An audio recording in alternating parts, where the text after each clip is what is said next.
Praise the Lord, brothers and sisters. இன்னைக்கு Bible study டுகெதரில் டே 82, 83, 84 பார்க்க போகிறோம்.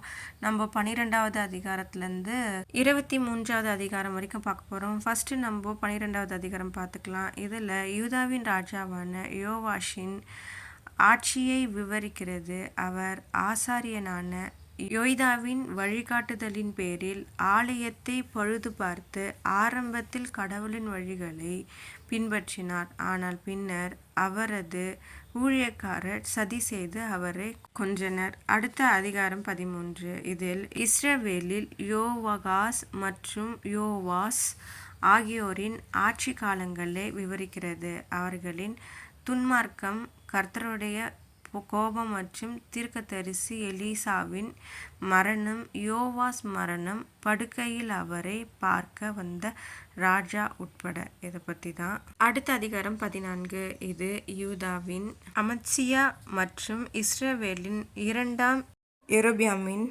ஆட்சி காலங்களை விவரிக்கிறது. இதில் அமத்சியாவின் ஆரம்ப வெற்றி, பின்னர் இஸ்ரவேலின் யோவாசால் அவர் தோற்கடிக்கப்பட்டது மற்றும் 2ஆம் யெரொபெயாம் இஸ்ரவேலின் பிரதேசத்தை மீட்டெடுத்தது ஆகியவை அடங்கும். அடுத்து அதிகாரம் 15. யூதாவின் அசரியா, சகரியா, சல்லூம், மெனகேம் மற்றும் இஸ்ரவேலின் பேக்கா உள்ளிட்ட பல ராஜாக்களின் ஆட்சி காலங்களை விவரிக்கிறது. அவர்களின் நீதிமான்கள் மற்றும் துன்மார்க்கர்கள் ஆகிய ஒருவரின் செயல்களையும் அதை தொடர்ந்து வந்த விளைவுகளையும் விவரிக்கிறது. அடுத்தது டே 83ல் அதிகாரம் 16 பார்த்துடலாம். இதில் யூதாவின் ராஜாவான ஆகாசின் ஆட்சி காலம் விவரிக்கப்பட்டுள்ளது. அவருடைய தெய்வ பக்தியற்ற செயல்களை எடுத்து காட்டுகிறது. அதில் அவரது மகனை பலியிடுவது, இஸ்ரவேலர் ராஜாக்களின் நடைமுறைகளை பின்பற்றுவது ஆகியவை அடங்கும். இதன் விளைவாக அவர் தனது எதிரிகளுக்கு எதிராக உதவிக்காக அசிரிய ராஜாவை நம்பியிருந்தார்.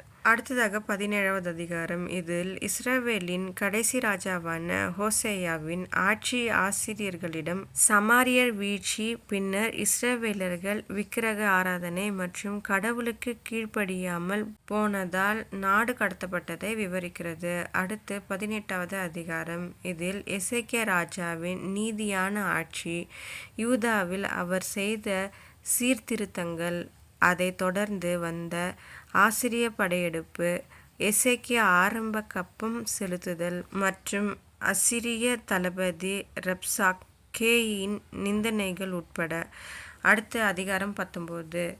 அசிரிய ராஜாவான சனகெரிப்பின் அச்சுறுத்தலுக்கு பிறகு எசேக்கியா ராஜாவின் துயரமும் ஜெபமும், ஏசாயா மூலம் கடவுள் அளித்த பதிலும் அசிரிய இராணுவத்தின் விடுதலையையும் அழிவையும் உறுதியளிக்கிறது. அடுத்த டே 84, 20வது அதிகாரம். இதில் மரணத்தை எதிர்நோக்கும் எசேக்கியா ராஜா கடவுளிடம் ஜெபிக்கிறார். அவருடைய உண்மைத்தன்மையை நினைவு கூர்ந்தார். கடவுள் அவருக்கு மேலும் 15 ஆண்டுகள் ஆயுளையும் விடுதலை மற்றும் பாதுகாப்பின் வாக்குறுதியையும் அளிக்கிறார். அடுத்து 21வது அதிகாரம். இதில் 55 ஆண்டுகள் ஆட்சி செய்த மனாசே ராஜா யூதாவை விக்கிரக ஆராதனையும் துன்மார்க்கத்திற்கும் இட்டு சென்றதை விவரிக்கிறார். இது கர்த்தர் அழித்த தேசங்களை விட மோசமானது. இறுதியில் வரவிருக்கும் பேரழிவை பற்றி கடவுள் எச்சரித்தார். அடுத்த அதிகாரம் 22. இதில் 8வது வயதில் ஆட்சி செய்ய தொடங்கிய யோசியா ராஜா எருசலேமில் 31 ஆண்டுகள் ஆட்சி செய்து தன் தந்தை தாவீதின் வழியை பின்பற்றி கர்த்தரின் பார்வையில் சரியானதை செய்தார்.